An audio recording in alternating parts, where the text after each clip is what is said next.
My name is Mary MacGregor, and I'd like to tell you a little bit about my history and how I got to Squamish. Initially, it starts with me joining up the Navy in 1944.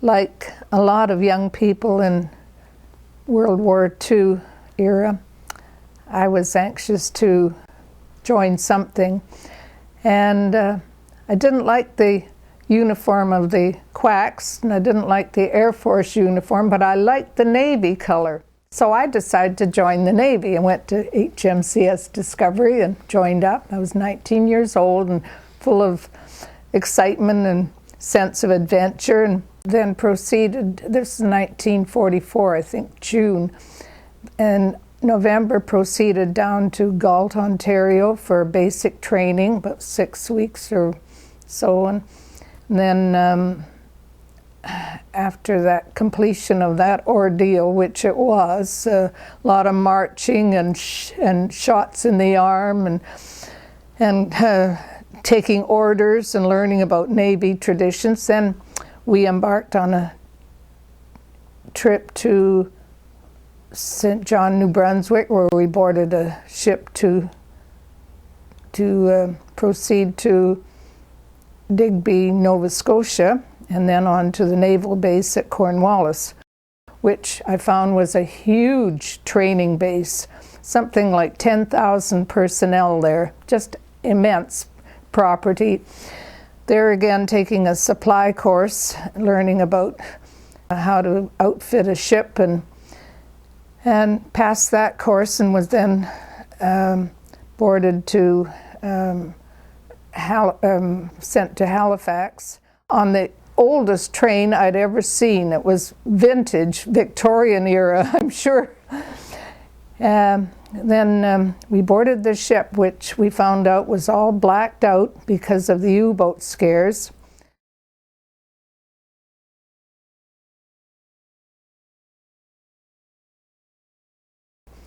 And everybody was, because the water was rough, and everybody got sick on board. And however, we finally got to St. John's, where we were transported to our naval base there and signed in all the different routines that are required. And I was posted to what they call the dockyard, which held the naval stores, consisting of 7 floors of equipment that rigged the ship, and the sailors would come in off the ships with their requisitions, whatever requirements were needed. And this building housed everything from anchors and huge big pieces of equipment on the main floors, and as the floors went up, the equipment got smaller and smaller, and I was in nuts and bolts and screws and all sorts of little things like that.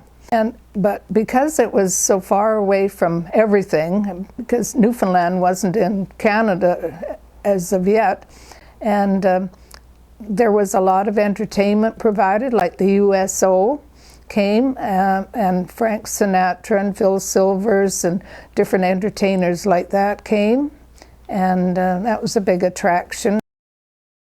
We had USO canteens, and there was many dances at the various clubs, and a lot of entertainment was put on for us, and trips to different venues. And one of the highlights was going to Argentia, the American naval base, where we were treated royally. And my recollection of that trip down to Argentia was seeing my first iceberg. I'd never seen an iceberg living on the west coast. So that was kind of unique. I think I took a picture of it. Didn't have zoom lenses in those days. However, we had a very nice weekend there and treated royally. And then I went to an Air Force dance in what they called Tor Bay, which was just outside St. John's, and there I met my husband. So I found out he was from the West Coast also, and he said he came from a place He didn't tell me at first. He said he was from Vancouver, but then he qualified that later during the dancing and said, because he's not really from Vancouver, he's from a place nobody'd ever heard of, a place called Woodfibre. So that was the start of my association with Lewis MacGregor. So we dated pretty steadily and became engaged in Victoria when we came back to the West Coast, and that was in October of '45. And in June of '46, after we both had our discharges from the service, we got married in Vancouver.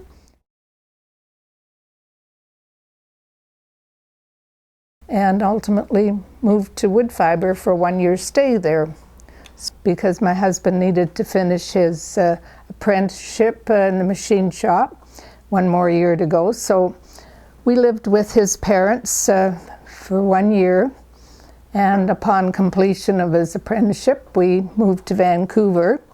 Getting back to Woodfibre, I found it a very friendly, vibrant community with a lot of friendly folk, but it was limited in access. You could only reach Woodfibre by boat, and I found that very confining.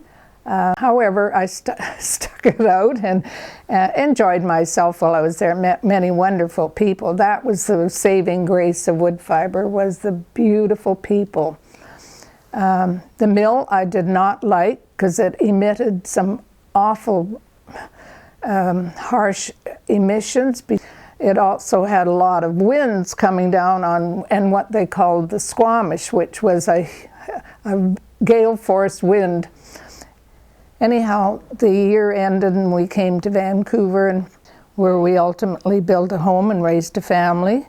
Lived in Vancouver for probably 48 years before we came up to Squamish, because my husband had been raised in Woodfibre. He was anxious to come back to his home turf, but Woodfibre, of course, being phased out and no more housing, he felt the closest was Squamish. So we found a lovely home and property and moved with our youngest daughter and her spouse and little boy. We settled in Squamish, and I found this a very vibrant community also, and a lot of wonderful, wonderful people and many activities to participate in.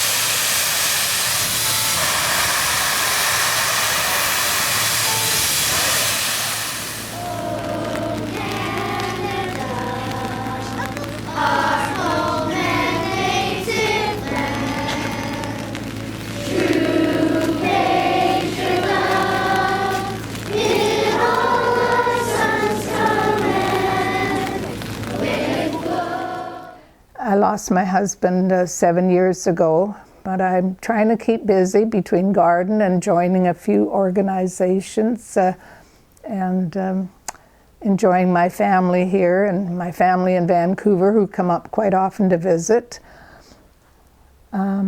So I think that is about all I can tell you, except that I'm very happy to be here. Thank you.